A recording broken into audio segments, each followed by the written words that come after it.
I want you to imagine that you're the single parent of two. It's Thursday, about 9 p.m., and you're just getting home from the second of two jobs you carry to support your family. You've picked up your kids from their grandparents and put them to bed. You sit down in your living room, go to turn on the TV, but suddenly the doorbell rings. Unusual, you think. I never get visitors at this hour. You head to the doorway, and that's when it happens. It's a bailiff, and you've been served. Before you can even open the envelope, a million scenarios come racing through your mind. Is this something from my ex? Was I late on a student loan? Have I inherited $1 million from a long-lost relative? If only. No, it's your landlord. You're being evicted. You have 30 days to pack up your things and find a new place. You read the notice, not quite agreeing, and worse, not quite understanding what rights you do have. This is Mary's story, but it could just as easily be yours. When I applied to law school some 15 years ago, I thought that if I was lucky, I would be the lawyer to protect the defenseless and the vulnerable.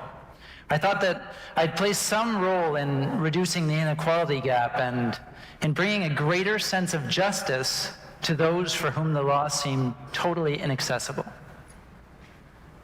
But very quickly I lost sight of that goal. I got lost. For the better of 10 years, I worked at two of the best law firms in the country, representing large corporations and wealthy business people.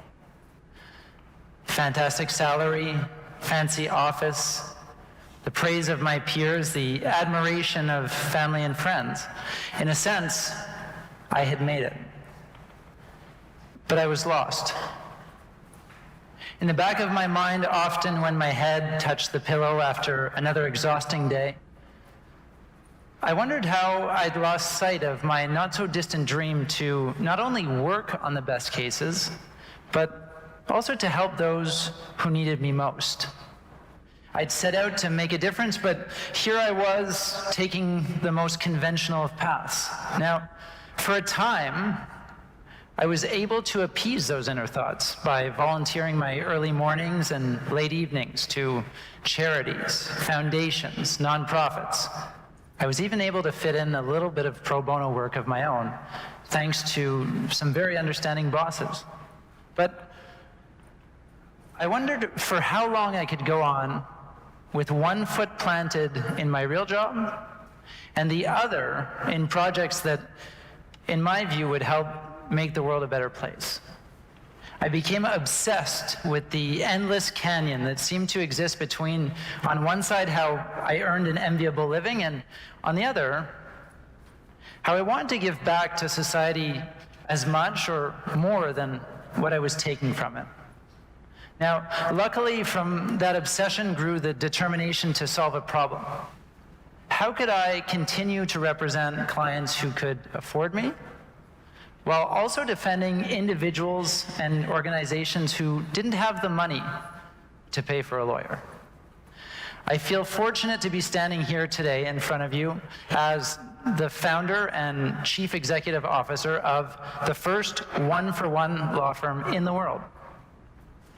For every hour of legal services we provide to paying clients, we give back 1 hour of pro bono to low-income individuals, nonprofits, and early-stage entrepreneurs.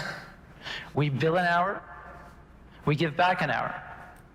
Some call it paying it forward. I like to think of it as the way we should be doing business in the 21st century.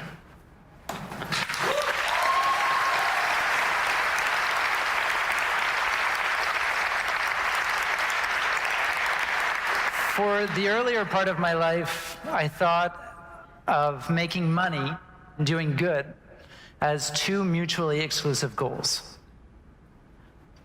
Normal, right?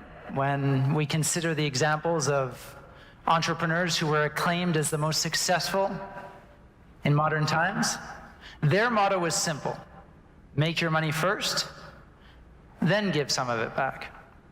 I remember reading the biographies of two of the most revered founders of the last century, Sam Walton, who created Walmart, and Bill Gates, who started Microsoft.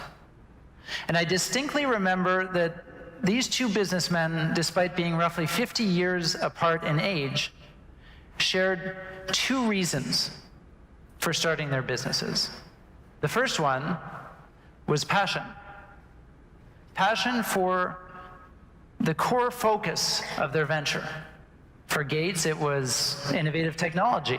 For Walton, it was providing consumer goods at the best possible price. See, companies fundamentally cannot succeed if their founders aren't all consumed by their industry, product, or service. So the notion of the passionate entrepreneur makes a lot of good sense. The second was an obvious one: profit. Gates and Walton wanted to make money. Thanks to some savvy business sense and some pretty good ideas, well, we now know that they ended up making a lot of it. And don't get me wrong, I don't think that this is a bad thing. Making money to support oneself and, in many cases, provide for his or her family has and will likely always be an essential reason for entrepreneurship. So, we have these two key motivations that have driven entrepreneurs for just about as long as we can remember. But I guess a big part of why I'm here speaking to you today has to do with my belief that in this era, at this specific moment in history, there's now a third ingredient that's progressively being added to the recipe for entrepreneurial success. That ingredient is what we call purpose. To me, purpose has become the third reason and will soon be the third imperative why people should be starting businesses. Now, sure, I say this because of the increasing number of studies and analyses on the subject, but also because I myself run a purpose-driven business that is growing faster than I could have ever imagined. I discovered the concept of purpose while I was still wading in the most traditional of waters, in a world where profit per partner was often the only real way to differentiate between a strong law firm and a weaker one. But outside the walls of what had become my normal, I became aware of a small movement of entrepreneurs and executives who were thinking about business differently than we had been for the past 100 years or so. That movement was gaining speed. I remember feeling so inspired to learn, for example, that Patagonia strived to use business in their outdoor clothing business as a means to solve some of society's greatest environmental problems. Or that Ben & Jerry's thought of itself as a social justice company that serves ice cream. Where the founders behind these companies such as these converged was in their belief that purpose shouldn't be accessory to running a business, but rather that it should be, really, its raison d'être. The more I thought about it, the more I realized that in this day and age, no one should be starting a business without, in addition to a viable economic value proposition, that business having an equally important proposition to move our society forward. That was a philosophy that I could believe in. That was a philosophy that would give me the courage to start a business of my own. And so once I realized that, I knew I had to be part of this paradigm shift. But I had to find a purpose-driven business model of my own, one that played to my strengths. So I knew that I had two things going for me. Well, apart from my dashing good looks, but hold the applause. One,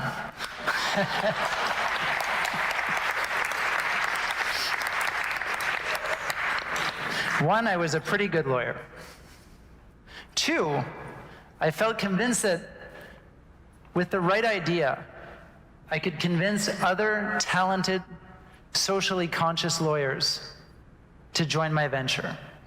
So I thought for weeks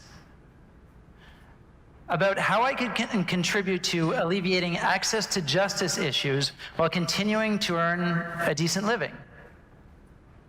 And in doing so, I realized that I had to stop treating business clients like one species and less fortunate ones like another. In the end, they were all just clients who needed a good lawyer on their side. And then I thought, I wonder how it would feel for a corporate client to know that just by choosing a law firm in particular, they'd be helping a woman on welfare, or a nonprofit they believed in, or a starving young entrepreneur gain access to a lawyer. What if I charged the business clients and helped the needy ones for free? That was my idea. In practice, what we'd be doing was to ditch the fancy offices and the excessive executive compensation. Basically, we'd cut out the overabundance of luxury in order to spend more of our revenue on social good. Now, not only did I think that this was the right thing to do, but I was convinced that it would make us so unique in our market that potential clients wouldn't have a choice but to take notice. And so far, I feel as though betting on purpose was the best possible move we could have made. Our firm has grown from what was initially just my co-founder, Sophie, and I, to a team of 12 legal professionals today. Now, not only do we have several multinational corporations in our client roster, but to date, we've also helped, free of charge, just over 300 individuals and organizations who, without us, wouldn't have had access to a lawyer at all.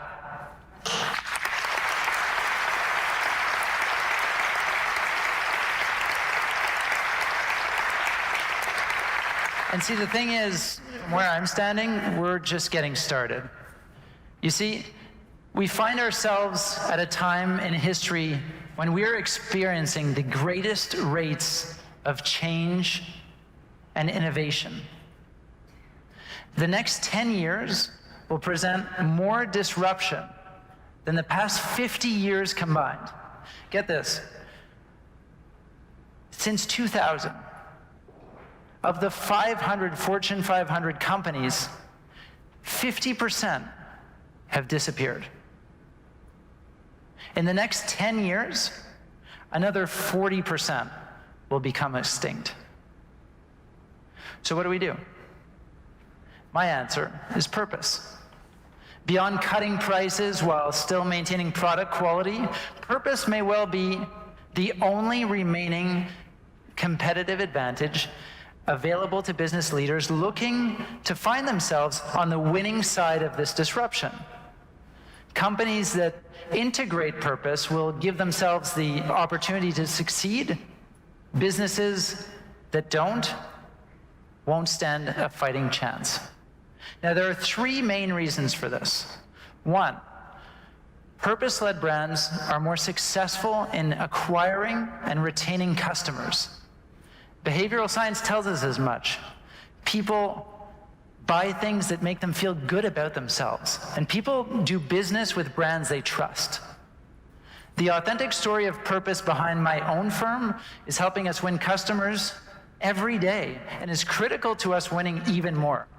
Say, just last week, when we were pitching for a potential new file, I knew we were being considered because we had the right team and our prices were fair, but I also knew this to be true of the two other firms vying for the mandate. So why did we end up on top? Well, purpose. Our client told me that He was choosing our firm because it aligned best with the values of social responsibility that they had. Purpose helps businesses engage the best employees. There is a growing expectation that the workplace become a place of fulfillment, satisfaction, and personal meaning above just providing a good living. So a mere 9 months after we'd launched, my then startup law firm landed one of the best lawyers in the country. Danielle, a leading energy law expert, told me that he was choosing us, certainly not yet for the money, but rather for the opportunities that lied in our innovative business model. Opportunity, sure, for client attraction, but opportunity perhaps even more so for his own happiness. To Danielle, our purpose-driven model was about to disrupt one of the most conservative industries out there, and he just had to be a part of it. And let me tell you, the number of people who think like Danielle is multiplying. 3, businesses that integrate purpose are growing faster than traditional companies, and investors are taking notice. In his 2018 annual letter to CEOs, Larry Fink, the founder of BlackRock, the world's largest asset management firm, told the chief executives of the companies in which BlackRock invests the following: to ensure prosperity, every company must not only deliver financial performance, but must also show how it makes a positive contribution to society. Now, this year, Mr. Fink went a step further, stating that companies that ignore purpose will simply stumble and fail.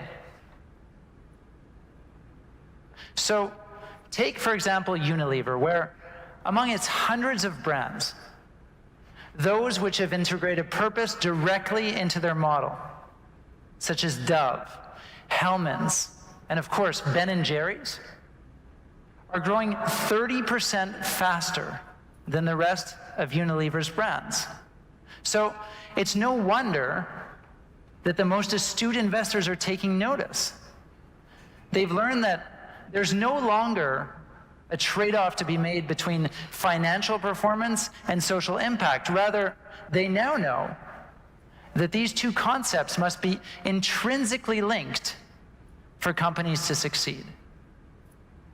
But I'll tell you, once the numbers were crunched, once the forecast made sense, what truly became my own personal call to action was this: the world needs purpose-driven businesses.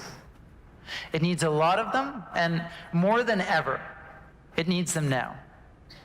It needs them because of people like Mary. When Mary needed legal services, she found herself being too poor to be able to pay for a lawyer, and yet too rich to be eligible to governmental legal aid. And you know who was there to help Mary? A purpose-driven company. Ours. Mary had the good sense to Google pro bono lawyer Montreal, and she landed on our website. She filled out our application for free legal services, and within 48 hours had proper representation. As the story goes, a lawyer from our law firm responded to Mary's eviction notice with a solid statement of defense and won her battle before the rental board. Now, Mary's story is just one among many, whether it be in assisting a sexual assault victim seek justice, or a nonprofit recover insurance money after a terrible flood. Every day, lawyers at our firm have the opportunity to do good while earning a good living. But the social impact that our firm provides is directly proportional to our economic success. The more paying corporate clients retain our lawyers, the more these same lawyers can help the most vulnerable individuals and organizations of society. So consider this.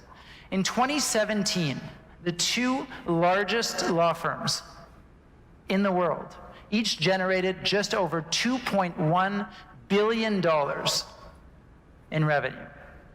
Our firm, by comparison, will reach $1 million for the first time this year, while providing 3,000 hours of free legal services.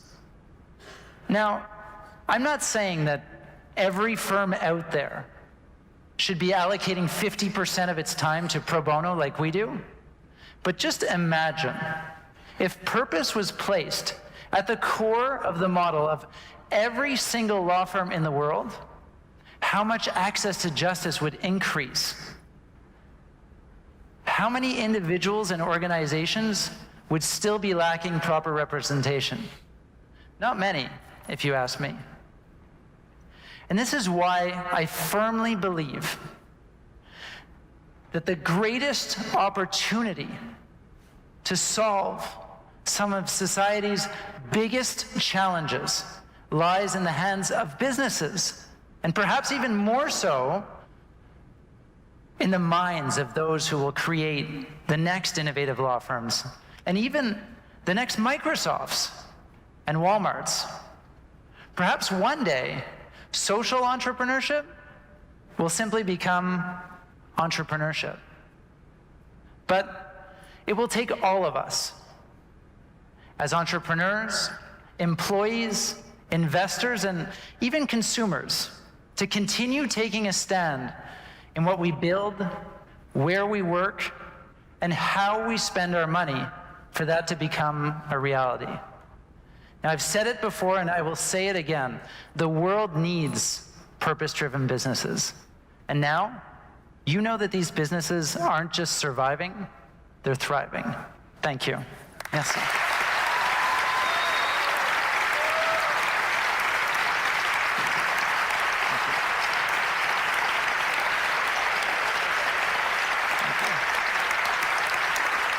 you.